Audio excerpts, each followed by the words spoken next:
എല്ലാവർക്കും നമസ്തേ. ഹരി ഓം. എല്ലാവർക്കും നമ്മളിന്ന് രാമായണത്തിലൂടെയാണ്.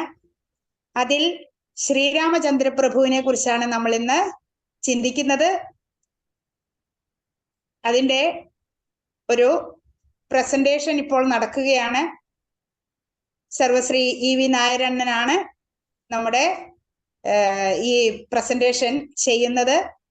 ശ്രീരാമചന്ദ്ര പ്രഭുവിനെ കുറിച്ച് നമുക്ക് അറിയേണ്ടതെല്ലാം ഒരുപാട്, ഇനിയും അറിഞ്ഞത് കുറേ അറിഞ്ഞതുണ്ട്, എങ്കിലും ഇനിയും നമുക്ക് കുറെ അധികം നമുക്ക് അറിയാനുണ്ട്. നമുക്ക് ഇ വി നായരണ്ണന്റെ വാക്കുകളിലൂടെ നമുക്കത് ശ്രവിക്കാം. ഹരിയോം ഇ വി നായരണ്ണ. ഹരിയോം. ഹരിയോം അക്ക. തുടങ്ങാം. ശ്രീരാമനെ പറ്റിയിട്ട് നമ്മളിപ്പോ ചർച്ച ചെയ്തുകൊണ്ടിരിക്കുകയാണ്, അധ്യയനം നടക്കുകയാണ്. അപ്പൊ നമുക്ക് കുറച്ചും കൂടെ അതിന്റെ അകത്തോട്ട് പോയിട്ട് നമുക്ക് രാമായണത്തിലെ പല കഥാപാത്രങ്ങളെ പറ്റിയിട്ടും അല്പം കൂടി ഡീറ്റെയിൽഡ് ആയിട്ട് സംസാരിച്ചു കഴിഞ്ഞാൽ നമുക്ക് കുറച്ചും കൂടെ ഇതിനെ പറ്റിയിട്ട്, ഈ പുസ്തകത്തെ പറ്റിയിട്ടും നമ്മുടെ ഈ ചർച്ചാ വിഷയത്തെ പറ്റി കുറെ കൂടെ നമുക്ക് ഒരു താല്പര്യം ഉണ്ടാകും എന്നുള്ള ഒരു വിശ്വാസത്തിലാണ് ഞാൻ ഇതിനെ പറ്റിയിട്ട് സംസാരിക്കാൻ ഒരുങ്ങുന്നത്. ഇല്ലെങ്കിൽ നമ്മുടെ ഗിരിജ അക്ക പറഞ്ഞുകൊണ്ട് മാത്രമാണ്. അല്ലെങ്കിൽ ഈ സമയത്ത് എന്തെന്ന് വെച്ച് കഴിഞ്ഞാൽ, ഇപ്പോ സാധാരണയായിട്ട് ഒരു ക്യാരക്ടറിനെ പറ്റിയിട്ടോ അല്ലെങ്കിൽ ഒരു ബുക്കിനെ പറ്റിയിട്ടോ നമ്മൾ അനാലിസിസ് അല്ലെങ്കിൽ വിശകലനം ചെയ്യുമ്പോൾ അത് അതിന്റെ അവസാന ഭാഗത്താണ് ചെയ്യേണ്ടത്. അപ്പൊ അതുവരെയുള്ള എല്ലാ കാര്യങ്ങളും മനസ്സിലാക്കിയെടുത്ത് വേണം നമുക്കൊരു സംക്ഷിപ്ത രൂപം ഉണ്ടാക്കാൻ. പക്ഷെ ഇത് രാമായണം ആയതുകൊണ്ട് അതിന്റെ അത്യാവശ്യം ഉണ്ടോ എന്ന് തോന്നുന്നില്ല. കാരണം രാമായണം എല്ലാവർക്കും അറിയുന്ന ഒരു കഥയാണ്. പിന്നെ അതുകൊണ്ട് മാത്രം നമ്മൾ അവസാനം വരെ കാത്തു നിന്നിട്ട് സംസാരിക്കണം എന്നുള്ളത് അങ്ങനെ നിർബന്ധമാക്കേണ്ട കാര്യമില്ല എന്നാണ് എനിക്ക് തോന്നിയത്. അപ്പോഴേ രാമനെ പറ്റിയിട്ട് പറയുമ്പോൾ, ശ്രീരാമനെ പറ്റിയിട്ട് പറയുമ്പോൾ, ശ്രീരാമൻ എന്ന വ്യക്തി എങ്ങനെയുള്ള ഒരാളായിരുന്നു? ഇത്രയും ആരാധിക്കപ്പെടേണ്ട ഒരാളാണോ, അല്ല ഒരു സാധാരണക്കാരനായിരുന്നോ എന്നുള്ളതാണ് ഒരു ചർച്ചാ വിഷയം. ഇപ്പൊ ശ്രീരാമൻ ഒരു കാര്യം എന്താണെന്ന് വെച്ച് കഴിഞ്ഞാൽ, കഴിഞ്ഞ് ഒരു 6000 മുതൽ 7000 വർഷം മുമ്പുള്ള ഒരു കഥയാണ് ഈ രാമായണം ഏകദേശം. അപ്പൊ ഇത്രയും വർഷക്കാലം ഒരാളെ ഓർമ്മിച്ചു കൊണ്ട് ഒരു ജനവിഭാഗം മുഴുവൻ ആരാധിക്കുന്നുണ്ടെങ്കിൽ ആ മനുഷ്യനൊരു പ്രത്യേകത വല്ലതും ഉണ്ടായിരിക്കണം. അല്ലെങ്കിൽ ഇപ്പോ ബാക്കി അങ്ങനെ ആരെങ്കിലും ഒരു 500 വർഷം മുമ്പ് മരിച്ച ഒരാളെ പറ്റി നമ്മളിങ്ങനെ കഥ ചർച്ച ചെയ്യാറില്ല, ആർക്കും അങ്ങനെ സംഭവിക്കാറില്ല. പക്ഷെ അതല്ല. ഇതിപ്പോ പുരാണമാണോ, അല്ല ഇത് ഒരു സാധാരണ മനുഷ്യന്റെ കഥയായിരുന്നോ, അല്ല ഈ പറഞ്ഞ പോലെ വിഷ്ണുവിന്റെ അവതാരമാണോ എന്നുള്ളത് ഇവിടെ ചർച്ചാ വിഷയമല്ല.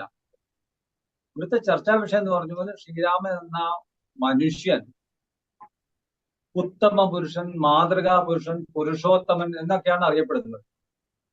അത് ഇത്രയും വർഷമായിട്ട് നമ്മൾ കൊണ്ടു നടക്കുകയാണ്. അപ്പോഴേ ആ മനുഷ്യന് അല്ലെങ്കിൽ ആ ക്യാരക്ടറിന്, കാരണം ഇതൊരു പുസ്തകത്തിലത്തെ ഒരു ക്യാരക്ടറാണ്, ഒരു അഭിനേതാവ് പോലെയാണ്. അപ്പോ ഈ ഇത്രയും കാലം കൊണ്ടു നടക്കുന്നുണ്ടെങ്കിൽ ആ മനുഷ്യൻ എന്തെങ്കിലും ഒരു പ്രത്യേകത ഉണ്ടായിരിക്കണം, അല്ലെങ്കിൽ ആരും അങ്ങനെ ഒരാളെ ഓർക്കില്ല. അപ്പോഴേ അത് വളരെ ഒരു 6000 7000 വർഷക്കാലം നമ്മൾ ആരാധിക്കുന്ന ഒരാളെ അത്രയും അത്യുത്തമനായ ഒരു മനുഷ്യന് ഒരു ദൈവിക സങ്കല്പം കൊടുക്കുന്നത് വളരെ സാധാരണയാണ്. കാരണം നമ്മളുടെ പുരാണത്തിലെ പല കഥകളിലും ഇങ്ങനെയുള്ള മഹത്തരമായ സ്വഭാവ ഗുണമുള്ള ആൾക്കാരെ ഒരു ദേവന്റെ രൂപത്തിൽ നമ്മൾ അല്ലെങ്കിൽ ദൈവിക സങ്കല്പം പോലെ കൊണ്ടു നടക്കാറുണ്ട്. ഉദാഹരണത്തിന് എന്തിനധികം ഇവൻ മഹാത്മാവിനെ തന്നെ, മഹാത്മാഗാന്ധിയെ മഹാത്മാ എന്ന് പറയാൻ കാര്യം എന്തെന്ന് വെച്ചാൽ അത്രയും നല്ലൊരു കാര്യങ്ങൾ ചെയ്തുകൊണ്ടാണ്. ഒരു സാധാരണ മനുഷ്യൻ അങ്ങനെ കുറെ മഹാത്മാക്കൾ പിന്നെ ഇന്ത്യയിലില്ല. അപ്പൊ അതാണ് ഒരു മനുഷ്യനോടുള്ള നമ്മുടെ ബഹുമാനം. ആ തരത്തിൽ എടുക്കുകയാണെങ്കിൽ ശ്രീരാമൻ ഒരു മാതൃകാ പുരുഷനായിരുന്നു, ആരാധിക്കപ്പെടേണ്ട ഒരാളായിരുന്നു. അപ്പൊ ശ്രീരാമന്റെ വലിയ വലിയ നല്ല നല്ല സ്വഭാവ ഗുണങ്ങളൊക്കെ നമ്മൾ കുറേയൊക്കെ വായിച്ചു, എല്ലാവർക്കും അറിയുന്ന കാര്യമാണ്.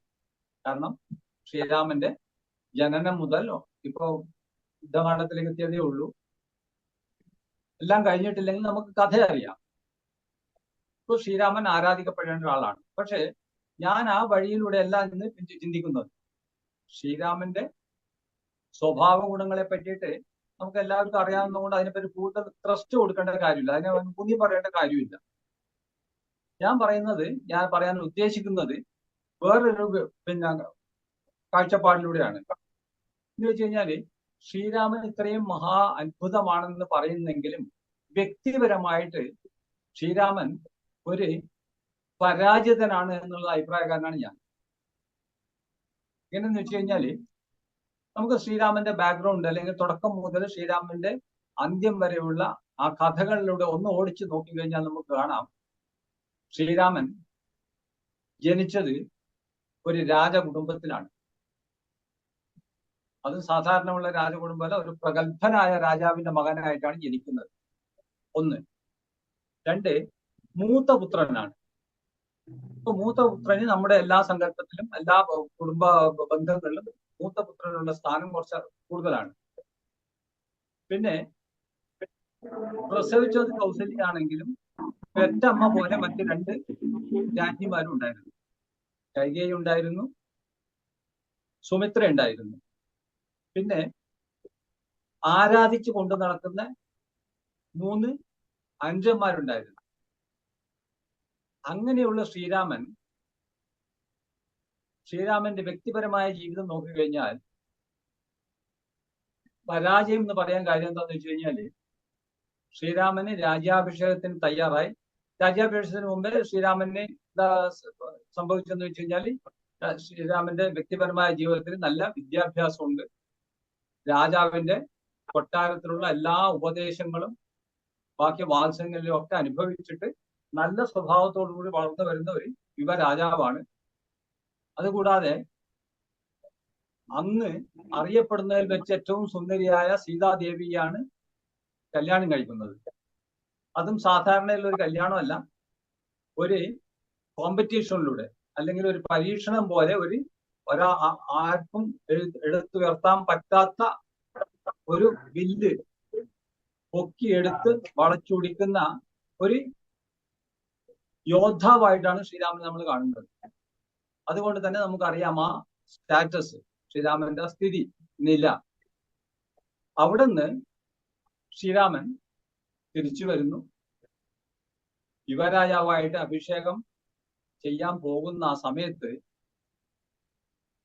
അവിടെ വെച്ചിട്ടാണ് ഈ കഥയിലുള്ള ഒരു പെട്ടെന്നുള്ള ഒരു മാറ്റം, തിരിവ്.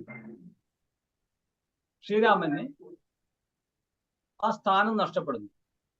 യുവരാജാവായിട്ട് ഇരിക്കാൻ പറ്റില്ല എന്നുള്ള ഒരു സ്ഥിതിയിലേക്ക് ശ്രീരാമൻ മാറുന്നു. അത് മാത്രമല്ല 14 വർഷം വനവാസത്തിന് പോകണം എന്നുള്ള ഒരു സെറ്റ് ബാക്ക് എന്ന് പറഞ്ഞ ഒരു തിരിച്ചടിയാണത്. ഇന്നലെ വരെ യുവരാജാവായി വാഴിക്കപ്പെടുന്നതെന്ന് ആഗ്രഹിച്ച് ശ്രീരാമനും അതുപോലെ ബാക്കി എല്ലാവരും, നാട്ടുകാരും മൊത്തം, ദശരഥന്റെ പ്രജകൾ മുഴുവൻ ശ്രീരാമനെ വാഴ്ത്തി നടന്നാണ്. ആ സ്ഥലത്ത് നിന്നാണ് വൽക്കലം കൊടുത്ത് വനത്തിലേക്ക് പോകേണ്ടുന്ന ഒരവസ്ഥയിലേക്ക് ശ്രീരാമൻ വരുന്നത്. അപ്പൊ അത് വ്യക്തിപരമായി ആ ജീവിതത്തിലുള്ള ഏറ്റവും വലിയൊരു സെറ്റ് ബാക്ക് ആണ്. ഇപ്പൊ വനത്തിൽ പോകുമ്പോൾ തന്നെ വെറും ഒറ്റയ്ക്ക് പോകുന്നതല്ല, ഒരു ഭാരിച്ച ഉത്തരവാദിത്വം കൊണ്ടാണ് ശ്രീരാമൻ പോകുന്നത്.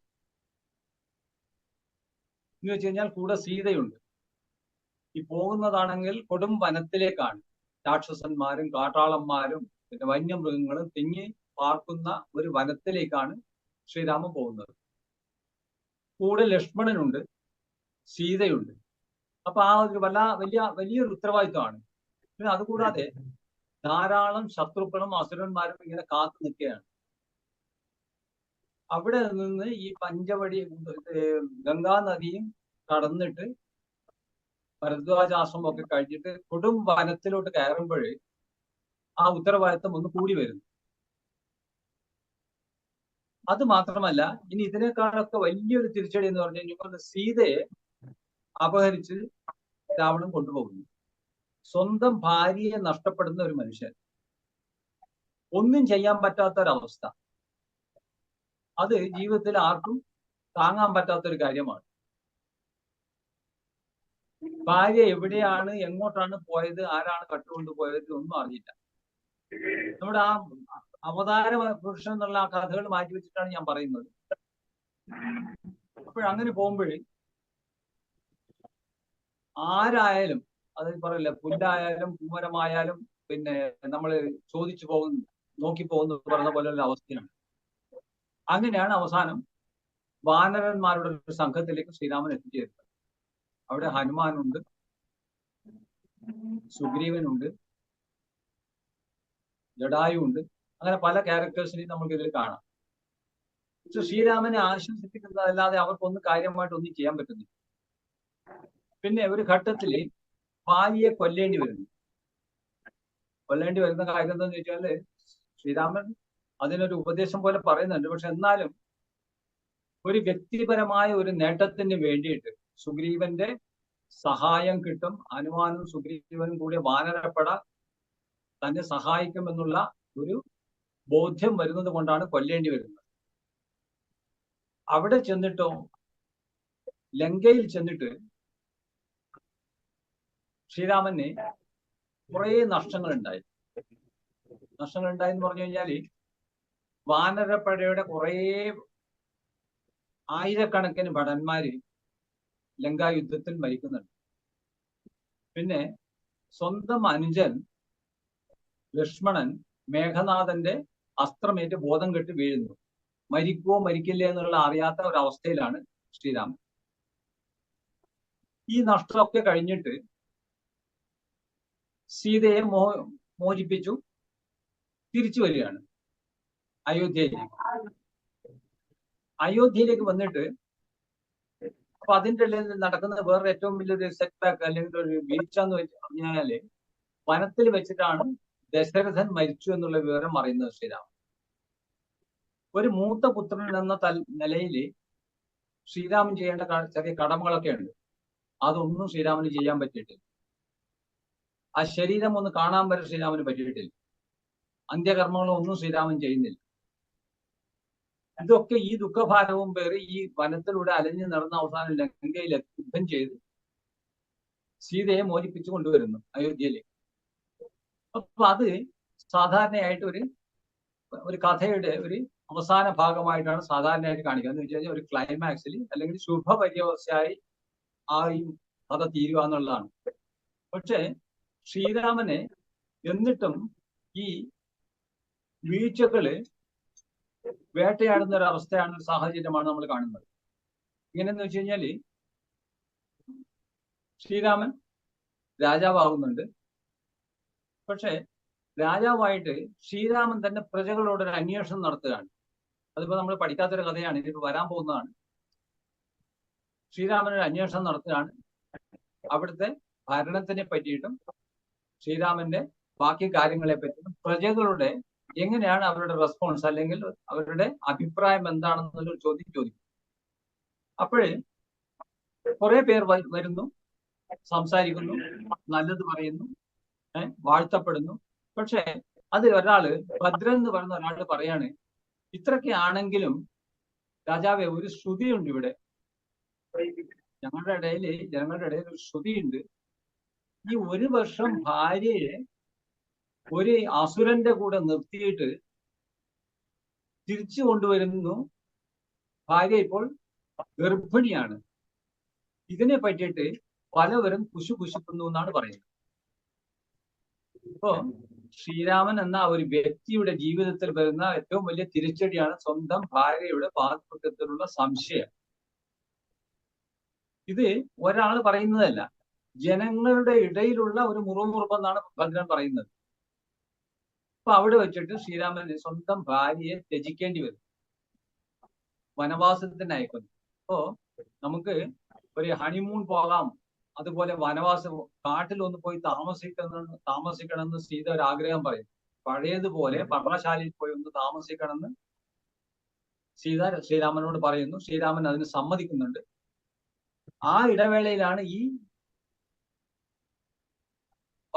വൃത്താന്തം അല്ലെങ്കിൽ വാർത്ത വരുന്നത്. ഇങ്ങനെ ശ്രീരാമൻ സ്വന്തം ഭാര്യ ഗർഭിണിയായതിനെ പറ്റിയിട്ട് നാട്ടുകാർ, ശ്രീരാമന്റെ ഭാര്യ, സ്വന്തം പ്രിയപ്പെട്ട ഭാര്യ ഗർഭിണിയായതിനെ പറ്റി നാട്ടുകാരുടെ ഇടയിൽ ഒരു മാന്യത ഇല്ല എന്നുള്ള ഒരു വാർത്ത കേൾക്കുമ്പോൾ ശ്രീരാമൻ ലക്ഷ്മണനെ വിളിച്ച് സീതയും കൊണ്ട് വനത്തിലേക്ക് പോകാൻ പറയുന്നു. ഞാൻ പിന്നെ വരാമെന്നും പറഞ്ഞിട്ട് ശ്രീരാമൻ ഭാര്യയെ ലക്ഷ്മണനെ അയക്കുന്നു.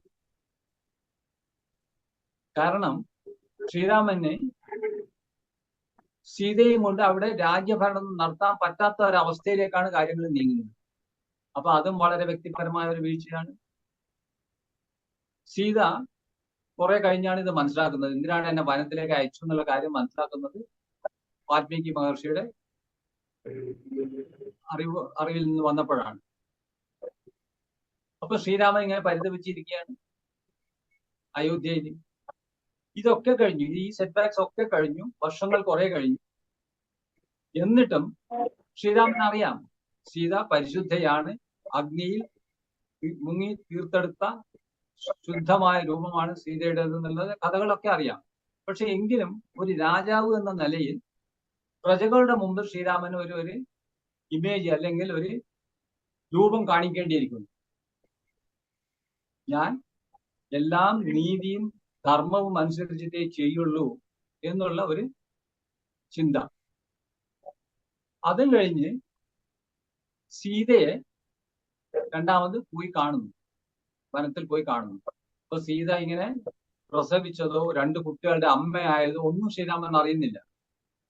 അവിടെ പോയിട്ട് ശ്രീരാമൻ സീതയെ കാണുമ്പോൾ അവിടെ ഒരു വാർത്ത വരുന്നുണ്ട്.